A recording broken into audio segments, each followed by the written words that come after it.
Hello friends, आपका स्वागत है मेरे चैनल पे। तो आपके लिए एक बहुत ही इम्पोर्टेंट नोटिफिकेशन आया है बार्क की तरफ से।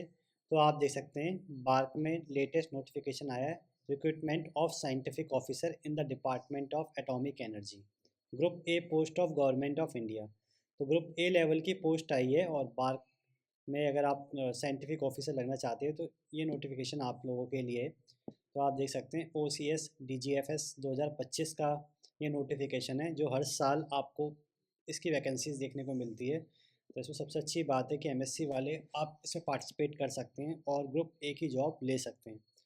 तो अब क्या क्या इंपॉर्टेंट इन्फॉर्मेशन है वो मैं आपके साथ शेयर कर देता हूँ। तो देखिए, सबसे पहले तो आप देख लीजिए कि इसमें दो प्रोग्राम है, OCS और DGFS। तो आप देखेंगे जो OCS है वो इंजीनियरिंग ग्रेजुएट और साइंस पोस्ट ग्रेजुएट के लिए प्रोग्राम है। उसके बारे में हम जानेंगे, इसे आप भर सकते हैं। तो आप जब जाएंगे इसमें इंफॉर्मेशन के ऊपर, तो इसमें आप देखेंगे सबसे पहला लिखा हुआ है OCS को स्टाइपेंड मिलेगा 74,000 per month during the period of their training and one time book allowance of 30,000। तो यानी अगर आप इसमें सिलेक्ट होते हैं तो आपको एक ईयर की ट्रेनिंग करनी होगी जिसमें आपको 74,000 मिलेगा पर मंथ स्टाइपेंड। वही ग्रेड पे की बात करें तो ग्रेड पे आपका देखिए, appointment in the unit shall be scientific officer C. Scientific officer आप लगेंगे लेवल 10, 15,100 का ग्रेड पे आपको लगेगा 7 पे कमीशन पे। अब इससे आगे बढ़ते हैं, सिलेक्शन प्रोसीजर देख लीजिए आप। इसमें होगा क्या, देखिए तो इसमें देखिए दो तरीके हैं। There is a separate two stage selection process, जिसमें एक तो इनका स्क्रीनिंग एग्ज़ाम हुआ, उसे अगर आप क्वालिफाई करते हैं और इंटरव्यू देते हैं तो आपका सिलेक्शन हो सकता है। और दूसरा तरीका ये कि अगर आपका गेट क्वालिफाई है या गेट क्वालिफाई आप करते हैं और अच्छी रैंक से करते हैं जिसमें ये आपको डायरेक्ट इंटरव्यू के लिए बुला ले, तो भी आप सीधा विदाउट यानी एग्ज़ाम दिए तो आप डायरेक्ट एडमिशन वो डायरेक्ट इंटरव्यू दे सकते हैं अगर आपको बुलाया जाता है और आपका सिलेक्शन हो सकता है। तो लिखा हुआ on the basis of online examination, ये मार्च 2025 में कंडक्ट होगा। इसमें भी आप पार्टिसिपेट कर सकते हैं या दोनों ही तरीका अपना सकते हैं, यानी गेट का स्कोर भी दे सकते हैं और आप ऑनलाइन एग्जामिनेशन भी दे सकते हैं। तो उसके बाद देखा जाएगा कि जिसमें आपका बेस्ट होगा उससे आपका सिलेक्शन हो सकता है।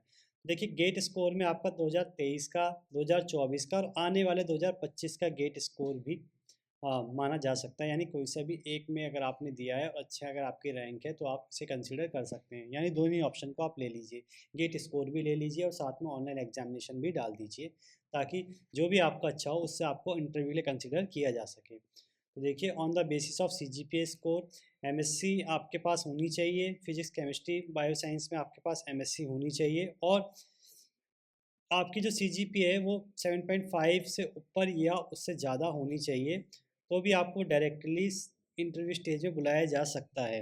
तो ये लिखा हुआ है यहाँ पे, department of atomic centre for excellence basic science and NISER Bhubaneswar in the academic year. बस अगर आपकी 7.5 या उससे ऊपर की CGPA है तो आप डायरेक्ट इंटरव्यू दे सकते हैं अगर आप इन नाइसर या CSB डिपार्टमेंट से है तब। अब देखिए, आप at the time of application, eligible candidate can choose any one or more than one of above mentioned screening point। तो यानी आप तीनों में से अगर कोई सा भी तरीका चुनते हैं तो आप चुन सकते हैं, या तीनों ही चुन सकते हैं, जिसमें या तो आप गेट के थ्रू जाना चाहते हैं, दूसरा या तो आप स्क्रीनिंग टेस्ट के थ्रू जाना चाहते हैं, तीसरा अगर आप नाइसर या CESB से हैं तो आप इस तरीके के चुन सकते हैं अगर आपकी CGP 7.5 से ऊपर 7.5 है। उसके बाद आपको इंटरव्यू तो देना ही पड़ेगा तीनों केस में। देखो, आप ये भी लिखा हुआ है, the candidate who have opted for screening on the basis of GATE score only और CGPA score of CEBS and IISER will not be allotted an examination slot for the online examination. तो ये याद रखिएगा कि आप एग्जामिनेशन नहीं देंगे अगर आपने सिर्फ अपना तरीका गेट का स्कोर चुना हुआ है या CEBS या नाइसर के थ्रू आप जा रहे हैं तो। ये लिखा हुआ था, candidate applying for OCS defence may be consider for direct recruitment in the institute of plasma research, Gandhinagar. तो देखिए, अदर अपॉर्चुनिटी भी है इसमें। अगर आप इस फॉर्म को भरते हैं तो आप डायरेक्ट रिक्रूटमेंट में भी पार्टिसिपेट कर सकते हैं इंस्टीट्यूट फॉर प्लाज्मा रिसर्च के लिए। सिलेक्शन इंटरव्यूज़, इसमें देखिए आपके मई जून में इंटरव्यू होंगे और ये लिखा हुआ था shortlist candidate will be able to choose an interview slot based on the ability in April 2025 में आप इंटरव्यू के लिए भरेंगे कि कौन से स्लॉट में आप इंटरव्यू देना चाहते हैं। तो मई जून में आपके इंटरव्यू होंगे और the selected candidate will be displayed on the website of last week of June, और जून में आपका पता लग जाएगा कि कौन कौन बच्चे सिलेक्ट हुए हैं फाइनल रिजल्ट के साथ। तो एलिजिबिलिटी क्राइटेरिया मैं आपको ऑलरेडी बता चुका हूँ, आपके पास एमएससी होनी चाहिए जिसमें आपकी मिनिमम परसेंटेज। अब देखिए एलिजिबिलिटी क्राइटेरिया में आप देखिए, एलिजिबिलिटी क्राइटेरिया में आप देखिए तो आप के पास गेट का स्कोर होना चाहिए। अगर आप गेट के थ्रू भर रहे हैं, गेट 23, 24, 25 में से कोई एक आपके पास होना चाहिए।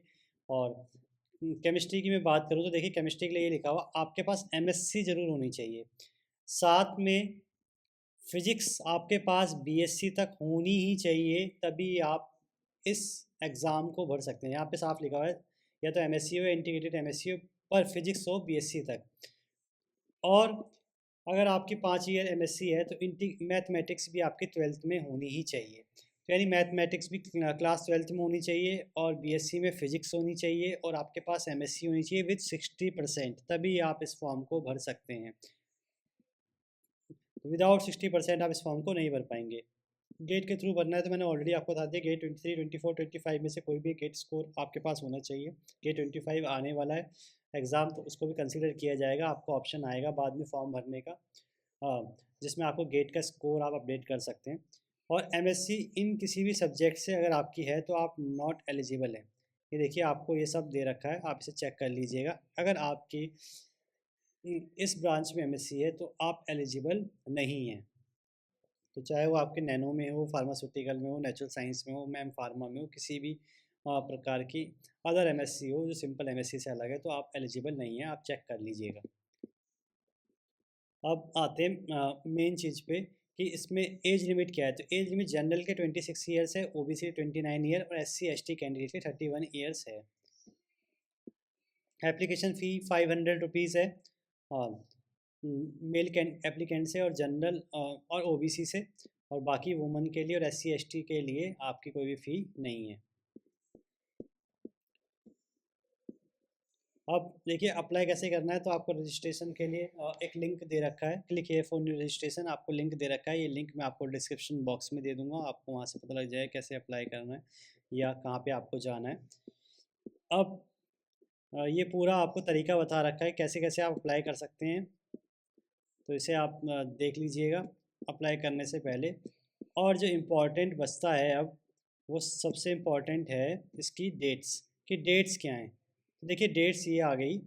डेट्स आपका यानी फॉर्म आप कब से भर सकते थे। फॉर्म आप 2 तारीख से भर सकते थे और 26 जनवरी तक आप भर सकते हैं, जिसमें आप करेक्शन 7 फरवरी से 14 फरवरी के बीच में कर पाएंगे अगर आपसे कुछ गलती हो गई है तो। और 15 फरवरी से 22 फरवरी इसमें आपको अलॉटमेंट हो जाएगी ऑनलाइन एग्जामिनेशन सेंटर की, तो उसमें बड़ी मुश्किल से घर के पास मिलते हैं, इसीलिए आपसे फर्स्ट कम फर्स्ट बेसिस के में भरिए, फर्स्ट कम फर्स्ट सर्व के बेसिस में भरिए इस फॉर्म को। और एडमिट कार्ड आप 25 फरवरी को डाउनलोड कर पाएंगे और एग्ज़ाम आपका 8 से 9 मार्च को हो पाएगा। और जो गेट 2025 को भरेंगे तो वो अपना 17 मार्च से 24 मार्च के बीच में गेट स्कोर अपडेट कर सकते हैं। वही कौन कौन बच्चे इंटरव्यू के सिलेक्ट हुए हैं फर्स्ट वीक ऑफ अप्रैल में पता लग जाएगा। उसके बाद इंटरव्यू आपके 19 मई से 13 जून में हो जाएंगे और आपका final selection first week of July के लगभग हो जाएगा। तो ये सब चीज़ें हैं, आप देख लीजिएगा। इसके बाद फॉर्म के चार्जेस दे रखे हैं और बता रखा है किसके कितनी फ़ीस लगेगी। उसके अलावा कुछ और आपको जानना हो तो आप कमेंट बॉक्स में कमेंट कर सकते हैं या मुझे मेल कर सकते हैं। और आगे ऐसी इन्फॉर्मेटिव वीडियो देखने के लिए चैनल सब्सक्राइब करें, वीडियो को लाइक करें और शेयर करें। Thank you.